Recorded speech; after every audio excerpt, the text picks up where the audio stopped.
ఈరోజు ఇప్పుడు 1:37 నా స్విఫ్ట్ కారు AP09CG6101 3 లక్షలు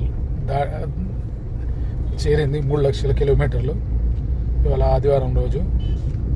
చాలా సంతోషం, హ్యాపీ. జై శ్రీ గణేష్. 3 లక్షల 2011 10/11/2011 రోజున స్విఫ్ట్ కారు మా నాన్నగారు ఆధ్వర్యంలో కొనడం జరిగింది. అది ఇప్పుడు కరెక్ట్గా 3 లక్షల కిలోమీటర్లు చాలా సంతోషం. ఈరోజు మా నాన్నగారు ఉంటే మంచిగా సెలబ్రేషన్ ఆయన ద్వారా కొబ్బరికాయ కొట్టి పూజా కార్యక్రమం చేసుకునేవాడిని. లేని లోటు చాలా బాధాకరం. నాన్నగారి గురించి కొన్న కారు ఇది. Thank you.